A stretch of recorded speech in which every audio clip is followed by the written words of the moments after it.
Hey there, welcome to the Mental Refuge podcast. Here we talk all things mental health and Christianity. I am your host, Angela McDonald. I run my website, The Mental Refuge, where I talk about my own personal struggles with mental illness while also being a Christian and a mom of two. And I help others by giving tips and tricks on what has helped me. To be clear, this is my story. I personally live with bipolar disorder and live with anxiety, so I know what it's like to go through the trenches of life and to feel alone. My goal is to bring you weekly tips and education on how to thrive with your mental health, while giving you real examples from my own life and to also provide you with a much needed dose of Jesus. I hope you stick around and stay a while.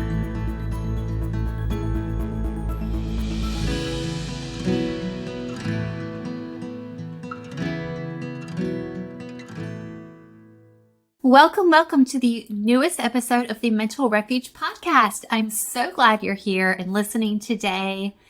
It is May 13th, and we are right in the middle of Mental Health Awareness Month. So what better time to talk about stigma when it comes to mental illness, mental health, all the things. We have all heard of some things that have been stigmatizing to us if we have a mental illness. If you're new here, my name is Angela McDonald and I live with bipolar disorder type 1.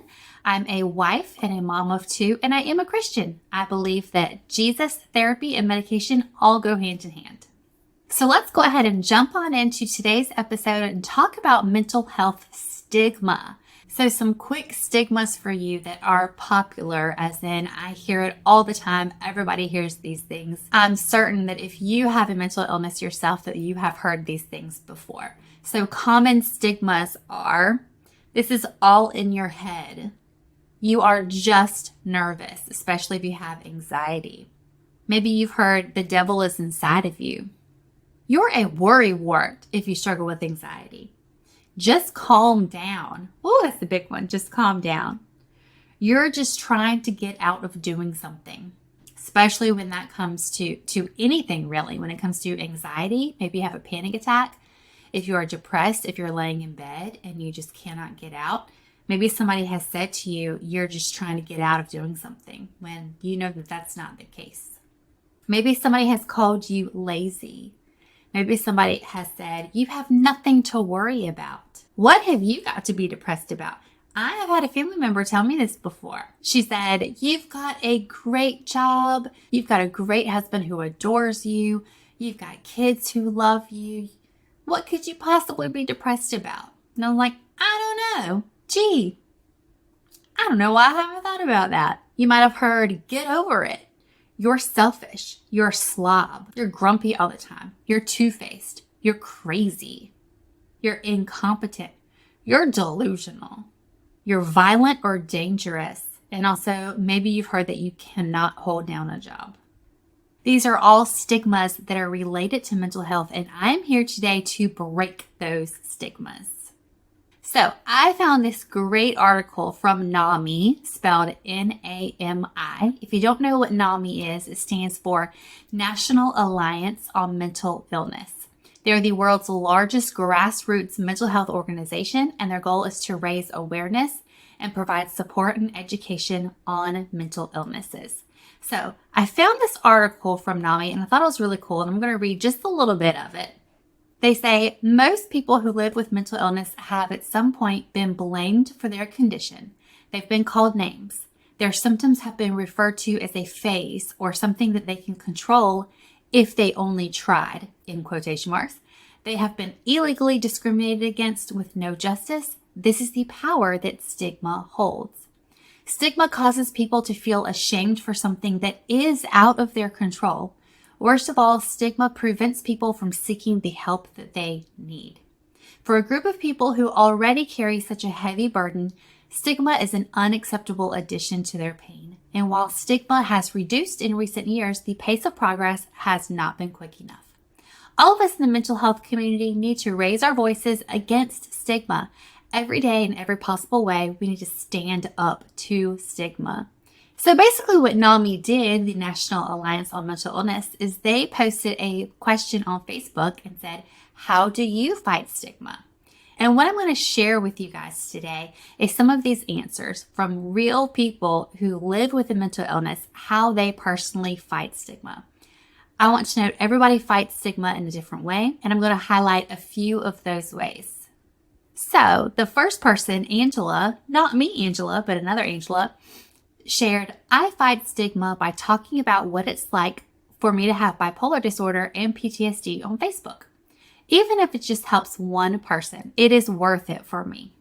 Now, I know opening up and sharing your life story on Facebook or Instagram or TikTok or whatever might not be your cup of tea, and that is totally fine. On my personal Facebook page, I have like 569 friends on there, I want to say. And I do not share about my bipolar disorder on Facebook. I don't share it for my family and my friends to see. I don't share it for these girls that I haven't seen since middle school or high school to see. I just don't want 569 people knowing that much in my life. However, I do share from time to time on Instagram. It is not a personal page. It is my page for the Mental Refuge. So if you are not following me on there, go ahead and hit follow. But what I have noticed is that when I personally share my story on Instagram, I see so many people coming together. In the past few years, I've had so many people. I've had a few people message me and say, thank you so much for sharing.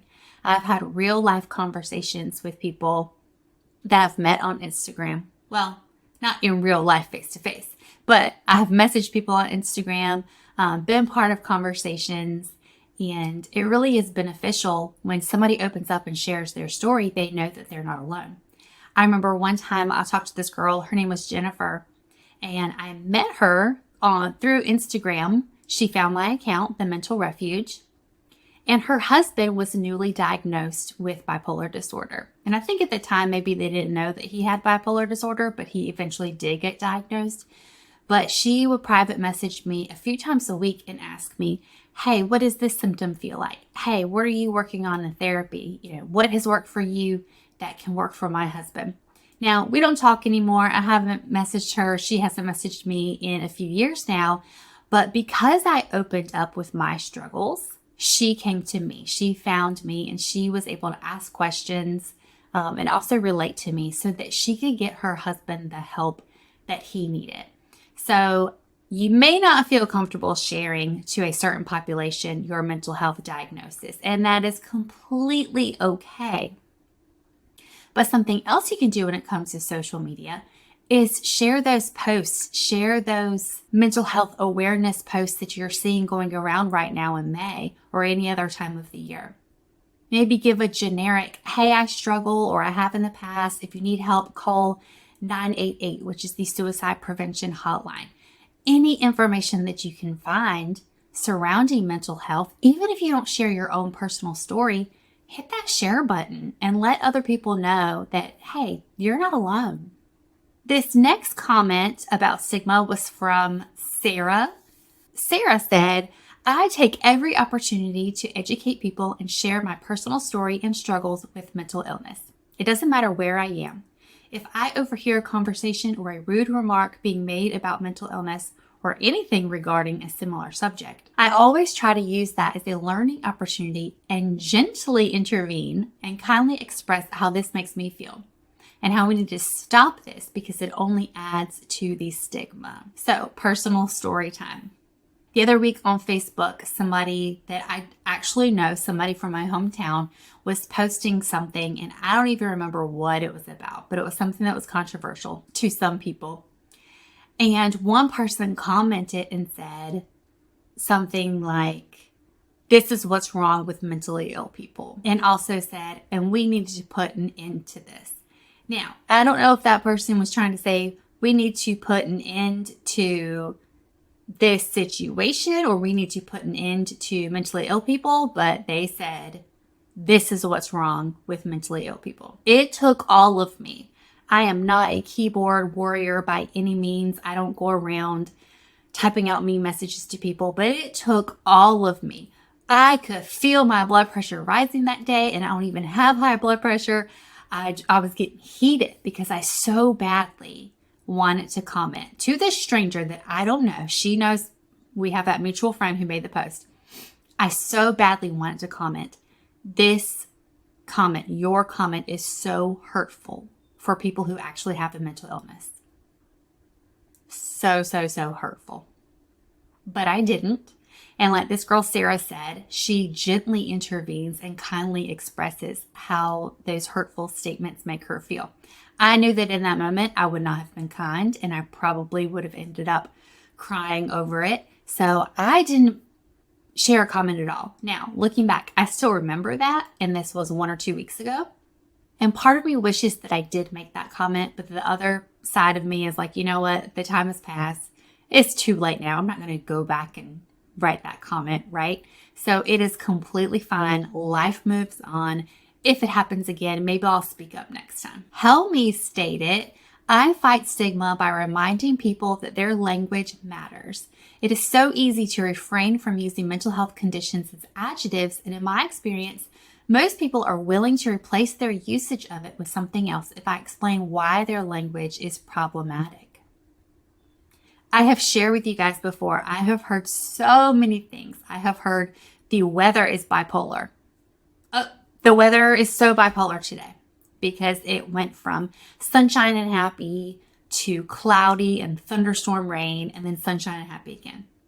No, maybe it's just summertime and you live in the South and you have those summer thunderstorms that pop up out of nowhere and then it becomes sunny again. Like, the weather is not bipolar. Weather does not have a brain. The clouds don't have brains. It isn't a thing. No, guys, the weather is not bipolar.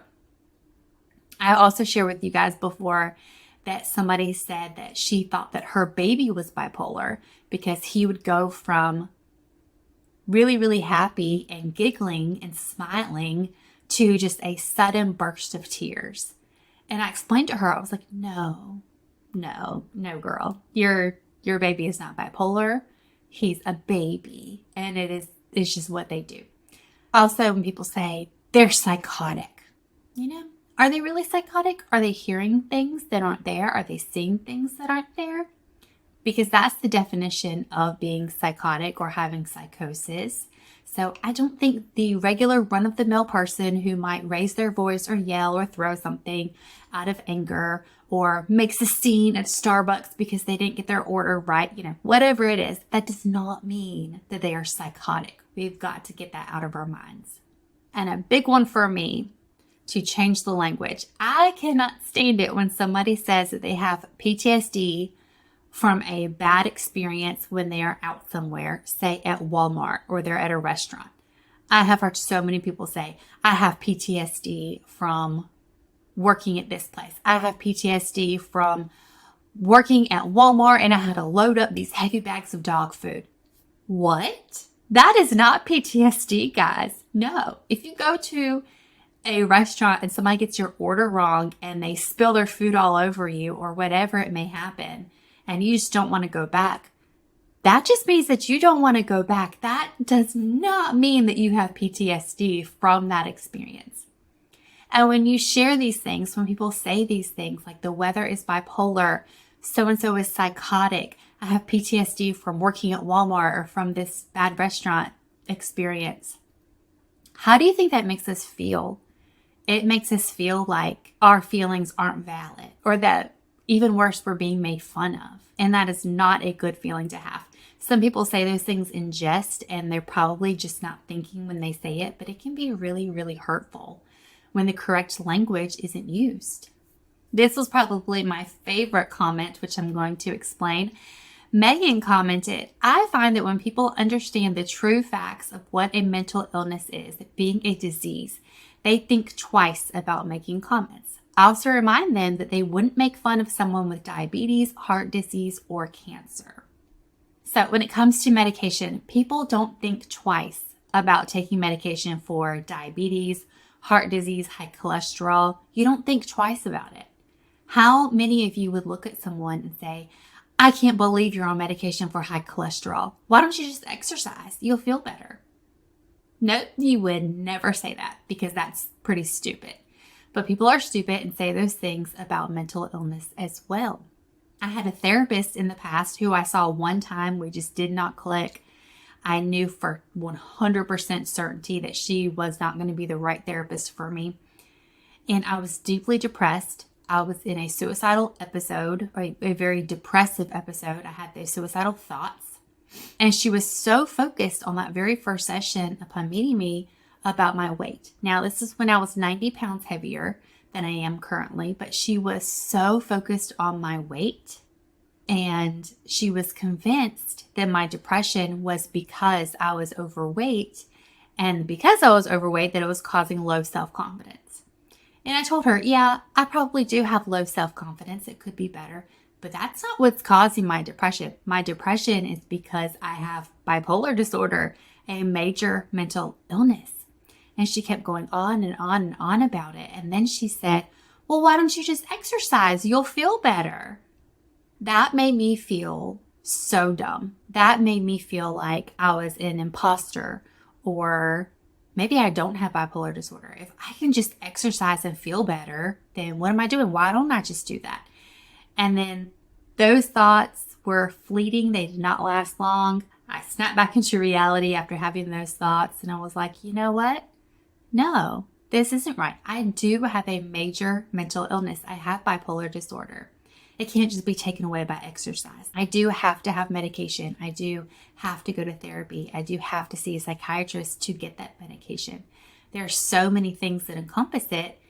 And for somebody to just say, why don't you just exercise? You'll feel better. You won't be depressed. That was really hurtful. Another point that I want to bring up with this is that we need to stop stigma when it comes to mental illness by letting people know that mental illness is just as important as any physical illness. When somebody breaks their leg or has surgery of some sort, they're probably going to get flowers sent to them. They're going to get cards in the mail. They might even have a meal brought over to them or have someone pick up around the house. And those are all valid. We want those things to happen, right? Like, I want people to do that. I want people to have a community, to have friendships. If somebody is going through cancer diagnosis, I want them to have meals brought to them. I want them to have flowers sent over to their house to cheer them up a little bit. I want to have groceries delivered to them or gas cards given to them, whatever is needed. Those things are super, super important. But unfortunately, we don't get those luxuries. We don't get those things when we have a mental illness. And it is heartbreaking. I have never once had somebody send me flowers because I was in a depressive episode. Or I have never had somebody come over and help me out with the dishes, or cook me a meal, or bring me a meal. I've never had that stuff. And I've had bipolar disorder. I was diagnosed in January of 2017. So it's been a while. Not one single person has come over to help out. And I have personal friends who know about my diagnosis. I don't keep it hidden from too many people. I do try to open up. We don't get a GoFundMe page because we can't work. A lot of people who can't work because of their mental illness, they do get on disability, Social Security, but we don't get GoFundMe pages because we have to take time off of work. Maybe we're hospitalized for our mental illness. And not only do we have hospital bills, but we've used up all of our PTO at our job. So that means that we're not going to get paid. We might be on a new medication, which is so expensive for psychiatric meds. We don't get those luxuries of having people take care of us most of the time. It's just us. But I think that the more people realize that mental illness is just as equal to a physical illness, then we can gain a better understanding for each other. So my suggestion is that we start with us. If you notice somebody, and go back to my episode about be a noticer, if we know that somebody is struggling with a mental illness, be that friend that you want to have. Go send them flowers, not just for physical illnesses, but for a mental illness. Maybe they suffer with depression. Maybe they have bipolar disorder or schizophrenia or schizoaffective disorder. Maybe they have huge anxiety where it's hard for them to get out socially. And maybe you've noticed, hey, they used to come out and hang out, but they've canceled their plans lately. Whatever it may be, pick somebody that you know could use a pick-me-up. Give them flowers. I think there's a day coming up in May for like give a random person flowers or something like that. Send someone you know with a mental illness a card and let them know that you're thinking about them. Go over to their house, offer to do the dishes, offer to do a load of laundry. Even one single load of laundry can lift the weight off of somebody. We have got to be the ones who start this because no one's going to do it for us.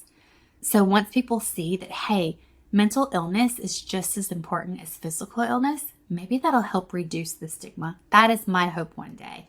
Either in my lifetime or in my children's lifetime, I really hope that mental illness is seen just as important as any physical illness.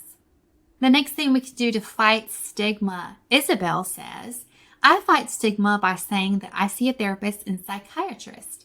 Why can people say that they have an appointment with their primary care doctor without fear of being judged? But it's not that way in psychiatry. I still think there's a lot of stigma when it comes to therapy and especially seeing a psychiatrist. I remember when COVID hit and back in 2020, everyone was all of a sudden talking about therapy. And that was a great thing. People were going who otherwise would have never gone. But it took this big, huge event and being isolated in order for people to realize that we all need therapy. But with psychiatrists, I think it's even more stigmatized. You know, people are opening up more and more in the past 3 to 4 years about going to therapy. But seeing a psychiatrist is a whole nother level. Now, some people do get their psych meds from their primary care doctor, especially if they deal with anxiety or depression. But if you have a major mental illness such as bipolar disorder or schizophrenia, you should be seeing a psychiatrist. And I think a lot of people still have misunderstandings when it comes to them. My mom still to this day thinks that when I see a psychiatrist that I lay down on a leather sofa like I'm on an episode of Frasier and I sit back and just talk for an hour. And I've told her so many times, no, that's not what the psychiatrist does. Like, I talk to my therapist for about an hour, but it's not on this fancy leather sofa staring at the ceiling. That's not what it is. My psychiatrist is just there for a quick 10, maybe 15-minute appointment at best. And it's just, hey, how are you? Are your meds still working? How are you sleeping? Good. Okay. Here's your refill. They're solely there for medication management. So there is still this big misunderstanding of what providers actually do and don't do. So I think the more that we open up to people, like the more times I tell my mom, no, Mom, this is what a therapist does. This is what a psychiatrist does. The more you tell your family and your friends and even strangers about what actually goes on in the psychiatric world, I think that greatly reduces stigma in the mental health community. And lastly, Jamie says, I fight stigma by not having stigma for myself, not hiding from this world in shame, but being a productive member of society. I volunteer at church, have friends, and I'm a peer mentor and a mom. I take my treatment seriously. I'm purpose-driven and I want to show others that they can live a meaningful life even while battling a mental illness. Now, I did not write that, but I felt like I could 100% have written that about myself. If you want to help anybody else remove stigma when it comes to mental illness, you've got to remove this stigma from yourself. Be okay with having your mental illness. Be okay with struggling. Yes, it sucks, but we've got to just own up to it and just tell ourselves, you know what? This is my fight. This is my battle. This is my testimony. And I'm not going to give up. So the less stigma that we have for ourselves, the less that any outsiders will have for us as well. Well, that is it for today's episode of the Mental Refuge podcast. I truly hope that you gained some insight into how you yourself can fight stigma when it comes to mental illness. If you learned anything, please share this podcast, share this YouTube video with somebody who really could use some encouragement. Or send it to somebody that you want to educate on mental illness and stigma. And while you're here, please hit that like and subscribe button. It really helps me out. And if you're listening to this on Spotify or Apple Podcasts or whatever, please hit that subscribe button as well so that you can keep up with the latest episodes. I truly hope this episode helped you out, and I hope you have a great rest of your week. Talk to you later.